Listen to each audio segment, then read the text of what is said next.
Շնորհակալություն, մեծարգո վարչապետ, ազգային ժողովի հարգելի փոխխոսնակ, հարգելի պատգամավորներ, սիրելի քաղաքացիներ։ Նախ եւ առաջ ուզում եմ շնորհավորել բոլորիս, այսօր արվեստի համաշխարհային օրն է եւ այսօր ունենք նաեւ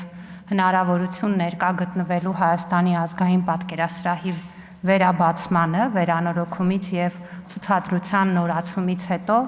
Եվ հուսով եմ, որ այս առիթը, ինչպես դուք, այնպես էլ մեր քաղաքացիները կօգտագործեն պատկերասրահ այցելելու եւ մշակույթին առնչվելու, որը կարծում եմ շատ կարեւոր էր, եւ քանի որ այս տեղից սկսեցի խոսքս, պետք է հիշեցնեմ, որ նախորդ տարի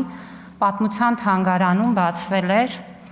Անահիտից Մարիամ Մայրաստվածություն ցուցադրությունը բրիտանական թանգարանի հետ համատեղ եւ միայն օրերս ամփոփեցինք շուրջ 6 ամսյա ցուցադրությունը, որը դարձավ Հայաստանի պատմության ամենամեծ թվով այցելուներ ունեցող ցուցադրությունը, ավելի քան 55,000 այցելու ենք ունեցել եւ սա նաեւ նոր հարթակ ու հնարավորություն է բացել մեր թանգարանների համար։ Սեպտեմբերին պատրաստվում ենք նույն պատմության թանգարանում Լուվրի հետ համատեղ ցուցադրություն բացել, արդեն իսկ համագործակցությունը Բեռլինի թանգարանի հետ է պլանավորված, պատկերասրահը ցուցադրություն կկազմակերպի Ֆրանսիայում եւ սա նաեւ ցույց է տալիս, թե ինչպես են փոփոխությունները սկիզբ առնում ու ծավալվում առանձին նախագծերից, որակական փոփոխություն բերելով նաեւ ոլորտներում։ Եվ այսօր խոսելով կառավարության ծրագրի տարեկան զեկույցի շրջանակներում իրականում մի իրավիճակում ենք, որ կառավարության ծրագրի ավարտին մնացել է 1 տարուց մի փոքր ավել ժամանակ եւ սա նշանակում է, որ արդյունքները արդեն իսկ պիտի տեսանելի լինեն։ Եվ ուզում եմ հավաստիացնել, որ այդ արդյունքները տեսանելի են, դա ավելի քան ակնառու էր վարչապետի ելույթից եւ ավելի կենտրոնանալով կրթության, գիտության, մշակույթի, սպորտի եւ երիտասարդության ոլորտների վրա, փորձենք մի քանի օրինակով տեսնել, թե ինչ արդյունքներ ենք արդեն գրանցել կառավարության ծրագրի այս ոլորտներում սահմանած թիրախների իրականացման տեսանկյունից։ Պետք է մի պարզ փաստ հիշեցնեմ։ Կառավարության ծրագիրը մեկնարկել ենք մի իրավիճակում, երբ որ մեր երկիրը արդեն շուրջ 6 տարի չուներ կրթության ռազմավարություն։ Այսօր մի իրավիճակում ենք, երբ որ ոչ միայն ունենք ռազմավարությունը, այլ արդեն 2 տարի է իրականացնում ենք բավական շոշափելի արդյունքով, ավելին հաստատված ռազմավարություններ ունենք, որոնք իրականացման process-ում են, նաև մշակույթի եւ սպորտի ոլորտում, ընդ որում սպորտի ոլորտում մեր երկրի պատմության մեջ առաջին անգամ։ Եվ սա մի բան է նշանակում, որ ոչ թե ուղղակի տարբեր միջոցառումներ ենք իրականացնում, այլ գնում ենք ոլորտների ռազմավարական զարգացման ճանապարհով։ Միայն նախորդ տարի 3 համակարգաստեղծ նոր օրենքներ ենք ընդունել խորհրդարանում, որոնք որ թանգարանների օրենքներ, էլի ոլորտի մայր օրենք առաջին անգամ ընդունված, երիտասարդական քաղաքականության մասին օրենքը, որը դարձավ թերևս ամենամասնակցային քննարկված եւ մշակված օրենքներից մեկը, մասնագիտական կրթության եւ ուսուցման նոր օրենքը, օրենսդրական բազմաթիվ փոփոխությունները չեմ նշում, բայց դրանք ինստիտուցիոնալ զարգացման ամենակարևոր գործիքներից են։ Ժամանակս չի հերիքի, որպեսզի նշեմ մեր բոլոր աշխատանքները, բայց ավելի մանրամասն բարձաբանումները թողնելով հարց ու պատասխանին սկսեմ նախադպրոցական կրթության ոլորտից։ Կառավարության ծրագիրը մեկնարկել ենք 21 թվականին ունենալով 3-ից 5 տարեկանների նախադպրոցական կրթության մեջ ընդգրկվածության 64.3% ցուցանիշ։ 24 թվականի ավարտին ընդգրկվածությունն աճել է ավելի քան 11%-ով, հասնելով 75%-ի։ 2017-ի նկատմամբ 20% աճ ունենք։ Ընդ որում, եթե 21 թվականին մի երեխայի միջին ու մանկապարտեզում գտնվելու ժամանակահատվածը մինչև մի տարի էր, այսօր արդեն դա ավելի քան 2 տարի է, ինչը նշանակում է, որ զարգացման ուղիղ ճանապարհ է բացվում։ Իհարկե, սա հնարավոր է նախ եւ առաջ 500 մանկապարտեզների եւ նախակրթարանների կառուցման, վերակառուցման, նորոգման մեծածավալ ծրագրով, որի մասին խոսեց նաեւ վարչապետը եւ որտեղ արդեն ավելի քան 33,000 շահառու երեխաներ ունենք։ Պետք է դպրոցների կրթության որակի մասին խոսելով Էլի ուրախությամբ նշեմ, որ այստեղ էլ սովորաբար ասում ենք ժամանակ է պետք, որ արդյունքը տեսնենք, հատկապես որակական փոփոխությունների, բայց այսօր արդեն մենք որակական փոփոխությունները տեսնում ենք նաև կրթության որակի տեսանկյունից։ Եվ մասնավորապես, երբ որ նայում ենք մեր սովորողների գրանցած արդյունքներին տարբեր միջազգային ստուգատեսերում ու գնահատման հարթակներում, բնագիտության եւ մաթեմատիկայի միջազգային գնահատման արդյունքներով մեր 4-րդ դասարանցիները բարելավել են մաթեմատիկայի իմացության իրենց մակարդակը եւ նախորդ արդյունքների համեմատ 15 միավորի աճ են գրանցել։ Հիմա Հայաստանը 513 միավորով միջինից բարձր արդյունքներ ցուցաբերող երկրների շարքում է։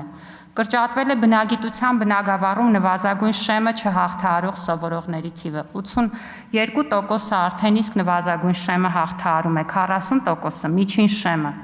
Մենք էական բարելավում ունենք մեր երեխաների ֆունկցիոնալ գրագիտության կարողությունների մասով։ Պետք է ասեմ, որ շուրջ 800 երեխաների շրջանում ամեն տարի հետազոտություն է անցկացվում եւ տեսնում ենք, որ անբավարար արդյունք ունեցող երեխաների թիվը 20%-ով կրճատվում է։ Մեր երեխաների կեսից ավելին, 64.3%-ից ավելին բարձր արդյունք է ցույց տվել, այսինքն իր կարդացած տեքստի շուրջ 14 հարցերից առնվազն 9-ին ճիշտ է պատասխանել։ Հանրակրթության նոր չափորոշիչը բերել է նրան, որ մենք 2 տարում 6 ամսով էապես ավելացրել ենք մեր երեխաների արդյունավետ սովորելու ժամանակը, որը միջինում 2 անգամ գերազանցում է այլ երկրներում նմանատիպ բարեփոխման արդյունքները։ Ուսուցիչների մասնագիտության գրավչության բարձրացման ուղղությամբ մեր ծրագրերի մասին շատ ենք խոսել, բայց ես ուզում եմ խոսել արդյունքներից, որտեղ այն համալիր քաղաքականությունը, որով կամավոր ատեստավորման արդյունքներով վարձատրության բարձրացման արդեն ուսուցիչների 20% համակազմ ունենք, առանձին աջակցության ծրագրեր ունենք, այս համալիր քաղաքականությունը բերել է նրան, որ մենք նախորդ ուսումնական տարում մեր դպրոցներում ունեցել ենք ավելի քան 3300 նոր ուսուցիչներ, որոնց 16%-ը տղամարդ ուսուցիչներ են եւ սա ավելի մեծ համամասնություն է, քան ընդհանուր առմամբ մեր ուսուցչական համակազմում։ Պետք է նշեմ, որ ուսուցիչների 56%-ը նոր ուսուցիչների մասին է խոսքը, աշխատանքի անցել գյուղական դպրոցներում, ինչը ցույց է տալիս, որ մեր թիրախային ծրագրերը նաև գյուղական փոքր դպրոցներում հավելավճարների սահմանման տեսանկյունից հասնում են իրենց թիրախին։ Մեր նոր ուսուցիչների 32%-ը մինչև 30 տարեկան է, 39%-ը 31-ից 40 տարեկան։ Եվ սա ցույց է տալիս, որ մեր երիտասարդների համար մանկավարժի մասնագիտությունը եւ ուսուցչական աշխատանքը դառնում է աշխատանքային կոնկրետ հեռանկար, որից նրանք օգտվում են։ Իհարկե մեր համար առաջնահերթ ուղղություն է նաև կրթական միջավայրի բարելավումը, 300 դպրոցների ծրագրի մասին շատ ենք խոսել, ես ուզում եմ ընթացքի մասին մի փոքր տեղեկություններ հաղորդել, նշելով, որ այս պահին 319 հաստատություններ գտնվում են ծրագրի իրականացման տարբեր փուլերում, 45-ում արդեն ավարտել ենք, այս տարի կավարտենք եւս շուրջ 90 դպրոցում, թե նորոգվող եւ թե կառուցվող, բայց ուզում եմ հիշեցնել, որ բացի այս մեծածավալ կապիտալ աշխատանքից նախորդ տարի ավելի քան 500 դպրոցներում շուրջ 800 միլիոն դրամի նորոգման աշխատանքներ են կարել։ Նախորդ տարի 541 դպրոցների կենսաբանության, աշխարհագրության, ֆիզիկայի, քիմիայի եւ տեղեկատվական տեխնոլոգիաների լաբորատորիաներ ենք տվել։ Սա էապես փոխում է կրթության որակը։ Եվ սա ասում եմ խոսելով նաեւ մեր երեխաների եւ ուսուցիչների հետ, որոնք այս ծրագրերի ուղիղ շահառու են։ Քոլեջների կրթության մասին շատ ենք խոսում եւ խոսում ենք այն մասին, թե ինչքան կարեւոր է սա մեր երկրի զարգացման եւ տնտեսության զարգացման համար, այստեղ ներդրել ենք նաեւ գերակա կրթաթոշակի հնարավորություն ամսական 50,000 դրամի չափով, որը գործում է գյուղատնտեսության, արդյունաբերության, շինարարության ոլորտներում, ներդրել ենք նաեւ տրանսպորտային ծախսերի փոխհատուցման համակարգ։ Եվ ահա արդյունքները ցույց են տալիս, ինչպես է աշխատում կառավարության քաղաքականությունը։ Նախորդ տարի մենք ունեցել ենք շուրջ 15,000 հոգի, որ ընդունվել են մեր քոլեջներ։ Դրա նախորդ տարվա 23-ի համեմատ ընդունելությունը աճել է 11.4%-ով։ Այս պահին մեր քոլեջներում սովորում է ավելի քան 45,000 ուսանող։ Եվ հատկապես աճը զգալի է հենց այն ուղղություններով, որտեղ մենք կրթաթոշակային ծրագիրն ենք իրականացնում։ Ավելի քան 123% աճ ունենք արհեստագործական ծրագրերով եւ 61% միջին մասնագիտական ծրագրերով։ Այս պահին արդեն դուալ ուսուցմամբ աշխատում են մեր հաստատությունների 23%-ը։ Նախորդ տարի նաև ատեստավորման համակարգը դրեցին քոլեջային համակարգում եւ ունենք մասնակից դասախոսների եւ վարպետների 89%, որոնք ատեստավորմանը մասնակցելու արդյունքում առնվազն կրկնապատկել են իրենց վարձատրությունը։ Իհարկե, բուհերի ուղղությամբ մեր աշխատանքները սպասում են գլոբալ համակարգային բարեփոխմանը, որը բարձրագույն կրթության եւ գիտության նոր օրենքի տրամաբանության մեջ իրականացվելու է եւ առաջիկայում օրենքը արդեն իսկ կհասնի ազգային ժողով, չնայած մի քանի անգամ արդեն այս հարթակում այն քննարկել ենք, բայց պետք է նշեմ, որ բուհական մակարդակում նույնպես մեր ներդրած ծրագրերը բավականին արդյունավետ աշխատում են։ Նախորդ տարի մեր շրջանավարտների կեսից ավելի քան 52% ընդունվել է բուհեր, ընդ որում նրանց 61% ԲՏՃՄ ուղղություններով։ Մասնագիտական կրթության ոլորտում մեր շրջանավարտների համախառն ընդգրկվածությունը հասել է շուրջ 60%-ի, ինչի շնորհիվ մենք բարելավել ենք մեր երկրի դիրքերը նաև Հայաստանի գլոբալ ինովացիոն ինդեքսում ունեցած ցուցանիշների տեսանկյունից։ Այստեղ գործում են նույնպես գերակա կրթաթոշակի ծրագրերը մասնագիտական մանկավարժության ուղղությամբ ԲՏՃՄ ոլորտներում, որտեղ մենք նախորդ տարի 21%-ից ավել ընդունելություն ենք ունեցել եւ նաեւ ընդգրկել ենք ագրարային ոլորտի մասնագիտությունները, որի շրջանակներում ավելի քան 200 ուսանող ընդունվել է ագրարային համալսարան։ Մեր առաջնահերթ ուղղությունը ակադեմիական քաղաքն է։ Այստեղ մեծ ծավալի նախապատրաստական աշխատանք է արվել, արդեն իսկ գլխավոր հատակագծի հայեցակարգը պատրաստ է։ Այս պահին միջազգային տարբեր հեղինակավոր գործընկերների աջակցությամբ տրանսպորտային շարժունակության նախագիծն է մշակվում, վերջնականացվում է գլխավոր հատակագիծը ամբողջությամբ մեր օրենսդրության համապատասխան, մշակվում է քաղաքաշինական ռազմավարական պլանը, արվում են անհրաժեշտ բոլոր նախապատրաստական աշխատանքները։ Համագործակցում ենք միջազգային հեղինակավոր բուհերի հետ, ինչպիսին Մյունխենի տեխնիկական համալսարանն է, Լոնդոնի արվեստների համալսարանն է, Լոնդոնի համալսարանական քոլեջն է, որոնք մեզ աջակցում են բուհերի խոշորացման կոնցեպտի եւ տարբեր ուղղություններով հայեցակարգերի մշակման ուղղությամբ, որոնք էլ տարվա վերջին արդեն հիմք կդնեն հաջորդ փուլ անցնելու եւ իրականացման ավելի ինտենսիվ փուլ մտնելու համար։ Գիտության ոլորտի մեր աշխատանքները բերել են նրան, որ մենք այսօր ունենք միջազգայինորեն մրցունակ գիտություն։ Սա ասում եմ առանց վարանելու, որովհետև սա են ցույց տալիս հրապարակումների թվերը, որոնք որ էապես աճել են եւ նախորդ տարի միջազգային գիտատեղեկատվական շտեմարաններում մեր գիտնականների հրապարակումները գրանցել են իրենց պատմական ռեկորդը։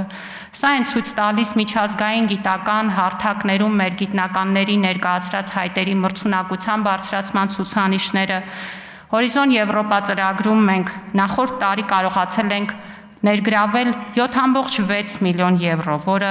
նախորդ տարվա համեմատ շուրջ 2.4 անգամ ավել բյուջե է։ Համեմատության համար ձեզ ասեմ, որ 2014-ից 20 թվերին մենք ավելի շատ անդամավճար էինք վճարում, քան կարողանում էինք մեր գիտնականների ներկայացրած հայտերի միջոցով այս հարթակից միջոցներ ներգրավել գիտական հետազոտության համար։ Աշխատավարձերի բարձրացման մասին վարչապետն արդեն իսկ նշեց 105-ից 300% բարձրացումը այսօր իրականություն է եւ դրան գումարվում են նաեւ թեմատիկ հետազոտությունների այն վարձատրությունները, որոնք բերում են նրան, որ մենք ոլորտում 2022-ից սկսած ամեն տարի գիտաշխատողների թվի աճ ենք գրանցում, հատկապես երիտասարդների շրջանում, այն պարագայում, երբ որ նախորդող ամբողջ շրջանում անկախությունից ի վեր ամեն տարի նվազում էր այդ թիվը։ Իհարկե դեռ մեծ աշխատանք ունենք, բայց այս ամենը ցույց է տալիս, որ ճիշտ ուղղությամբ ենք գնում։ Ես արդեն խոսեցի մշակույթի ոլորտում հատկապես թանգարանների ուղղությամբ մեր միջազգայնացման աշխատանքներից, բայց պետք է հիշեցնեմ, որ մենք վերափոխեցինք գնային քաղաքականությունը տոմսերով եւ 60 դրամանոց տոմսերից հրաժարվելով հիմա ունենք մի իրավիճակ, որ 22 թվականի նկատմամբ թանգարանների սեփական եկամուտները գրեթե կրկնապատկվել են, կազմելով շուրջ 1.4 միլիարդ դրամ։ Ոլորտում բազմաթիվ աշխատանքներ կան։ Գործում է էլեկտրոնային տոմսային համակարգը, որը թե թափանցիկության եւ թե նաեւ մարքեթինգային քաղաքականության նոր ու մեծ հնարավորություններ է տալիս։ Մեր առանձնահատուկ ուշադրությունն է հուշարձանների վերականգնումը։ Նախորդ տարի 15 հուշարձանների վերականգնման աշխատանքներ են արել, որը կրկնակի ավել է 23-ի համեմատ։ Նաև մշակել ենք ու որոշակի նախապատրաստական փուլում են եւս 9 հուշարձանների նորոգման, ամրակայման փաստաթղթերը։ Պետք է հիշեցնեմ, որ առանձնահատուկ ուշադրությունը պետականության խորհրդանիշ հանդիսացող հուշարձաններին է, որի շրջանակներում մեր ուրեմն կողմից ներառվել են Բերդկունքի ամրոցը, Հորսի Չեսար Օրբելյանի պալատը, իդեպ ապրիլի 18-ին այս ուրբաթ օրը հուշարձանների եւ տեսարժան վայրերի միջազգային օրն է եւ Օրբելյանների վերաբերյալ մեծ գիտաժողով ունենք Վայոց-Ձորի մարզում ու հուսամ, որ սա էլ մեր քաղաքացիների համար լավ առիթ կլինի ներկա գտնվել, թարմացնել սեփական գիտելիքներն ու իմացությունը սեփական պատմությունից, ինչը այնքան կարեւոր է։ Հուշարձանների ուղղությամբ մեր աշխատանքները ենթադրում են նաև անհրաժեշտ ենթակառուցվածքների ստեղծում, որը նույնպես իրականացվում է, որպեսզի նաև դրանք զբոսաշրջային իմաստով լինեն գրավիչ եւ նաև հասանելի մեր քաղաքացիների եւ զբոսաշրջիկների համար։ Մեր առանձնահատուկ ուշադրությունը մշակույթի ապակենտրոնացումն է, մարզերում մշակութային կյանքի ակտիվացումը։ Նախորդ տարի 9 երաժշտական փառատոններ են կազմակերպել ավելի քան 73600 հանդիսատեսի մասնակցությամբ ու կարծում եմ օրինակ այնպիսի նախագծեր, ինչպիսին ֆեստիվալն է, դարձել է շատ սպասված եւ մարդիկ արդեն հարցնում են, որպեսզի պլանավորեն իրենց ամառը։ Նաև 3 թատերական փառատոններ են ունեցել մարզերում շուրջ 14000 հանդիսատեսի ընդգրկմամբ։ Պիտի հիշեցնեմ թատերահամերգային կազմակերպություններում ներդրված ֆինանսավորման նոր մոդելը։ Սա էապես մեծացրել է վարձատրության բարձրացման հնարավորությունները եւ սրանից արդեն օգտվում են օպերային թատրոնը, տիկնիկային թատրոնը, որտեղ մինչև 35% տարեկան եկամուտների աճ է գրանցվել եւ մինչև 50% աշխատավարձեցի բարձրացում, իհարկե շատ ինտենսիվ ընթանում է նաեւ բուն մշակութային գործունեությունը առաջնախաղերով եւ նաեւ դրանց հանդիսատեսի ընդգրկվածությամբ։ Առաջին անգամ նախորդ տարի իրականացրել ենք մշակույթի ոլորտի միջազգային հեղինակավոր փառատոնների եւ մրցանակաբաշխությունների մասնակցած եւ մրցանակի արժանացած մշակույթի գործիչների ամսական դրամական խրախուսման ծրագիրը։ Նախկինում սա միայն սպորտի ոլորտում էր իրականացում եւ ես ուրախ եմ, որ արդեն իսկ ունենք շահառու արվեստագետներ եւ կազմակերպություններ եւ 52 միլիոն դրամ արդեն այս նպատակով հատկացվել է։ Սպորտին անդրադառնալով մենք մի քանի կարևոր ուղղություն ենք ընտրել եւ իհարկե մեզ համար շատ կարևոր է ինչպես բարձր նվաճումների սպորտը եւ այս ուղղությամբ իհարկե նախորդ տարի օլիմպիական ոսկի չունեցանք, բայց Հայաստանի մարզիկները 384 մեդալ նվաճեցին, որոնց մեջ հատկապես ավելի մեծ համամասնություն է գրանցում ոսկե մեդալների թիվը, որոնք արդեն 32% են կազմում։ Հատկապես ուրախացնում է, որ մեդալներից 50-ը կամ 13.8% կանայք են նվաճել։ Նախորդ տարի կանանց մասնաբաժինը մեդալների թվում 5.6% էր։ Այնպես որ կարծում եմ, որ արդեն իսկ մեր կին մարզիկների գրանցած հաջողությունները ոգևորում են մեր մյուս կին մարզիկներին առաջ գնալու։ Կարևորում եմ նաև հաշվանդամություն ունեցող մարզիկների մեր նվաճումները 37 մեդալ տարբեր առաջնություններում եւ հատկապես այնպիսի մարզաձևերում, որտեղ առաջին անգամ ենք հաջողություն ունեցել։ Մեր երկրում շարունակում ենք կազմակերպել միջազգային խոշոր մրցաշարեր։ Հենց այս օրերին Գեղասահքի եւ հոկեյի մարզադպրոցում անցկացվում է տափողակով հոկեյի 4-րդ դիվիզիոնի աշխարհի առաջնությունը եւ լավ առիթ է մեր հավաքականին ոգևորելու, որը 15 տարվա ընդմիջումից հետո միջազգային մրցաշարում հանդես է գալիս, 2 հաղթանակ է գրանցել, հուսով եմ առիթ կունենանք նաեւ միասին հանդիպելու տրիբունայում, բայց մեր պլաններում նաեւ նոր եւ այլ խոշոր միջոցառումներ են, որոնցից հատկապես կուզեի նշել նախորդ տարի ֆրանկոֆոնիայի 10-րդ մարզամշակութային խաղերը 27 թվականին Հայաստանում անցկացնելու հայտի հաստատումը, որին մենք սպասում ենք շուրջ 4000 մասնակից ավելի քան 50 երկրներից։ Առանձնահատուկ ուշադրության է արժանանում հանրության շրջանում առողջ ապրելակերպի եւ ֆիզիկական ակտիվության խրախուսումը եւ այս ուղղությամբ մրցաշարերից պետք է առանձնացնեն վարչապետի գավաթի 5 խոշոր մրցաշարերը, որոնց նախորդ տարի ունեցել ենք 9600 մասնակից, 48%-ով ավել, քան 2023-ին։ Հատկապես կարևորում եմ, որ 3 մրցաշարերը վերափոխվել են դպրոցականների շրջանում անցկացվող մրցաշարերի եւ մասնավորապես հեծանվի մրցաշարի համար շուրջ 6500 հեծանիվներ գնվեցին եւ բաժանվեցին մեր դպրոցներին եւ այսօր ես տեսնում եմ, որ երեխաները դրանք ակտիվ օգտագործում են ուղղակի նաեւ իրենց առօրյայում։ Սպորտի զարգացման ուղղությամբ բազմաթիվ ծրագրեր կան, որոնք նախանշված են ռազմավարությամբ եւ այս տրամաբանությամբ էլ իրականացվում են։ Մենք ունենք նաեւ մասնավորի հետ համագործակցությամբ մեկնարկող նոր ծրագրեր, ուղղված կապիտալ ենթակառուցվածքների ձևավորմանը եւ առաջիկայում կմեկնարկենք նաեւ մարզերում տիպային մարզահամալիրների կառուցման գործընթացը մասնավորի հետ համագործակցությամբ եւ կուզեի խոսքս ամփոփելով նշել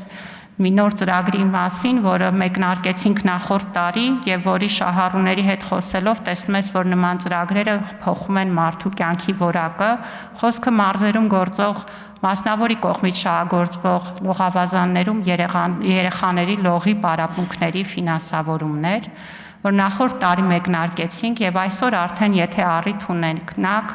եւ ապարանի մոտակայքում գործող Արագած մարզասրահը այցելեք, կտեսնեք այն երեխաներին, որոնք 4 ամիս առաջ կարող էին երազել լողով զբաղվելու մասին, այսօր արդեն լողալ գիտեն եւ մտածում են պրոֆեսիոնալ մրցումների մասնակցության հնարավորության մասին։ Սրանք այն ծրագրերն են, որոնք փոխում են հանրային կյանքի որակը եւ որոնց իրականացումը նաեւ հանրային զարգացման ուղիղ հիմք է։ Շնորհակալություն։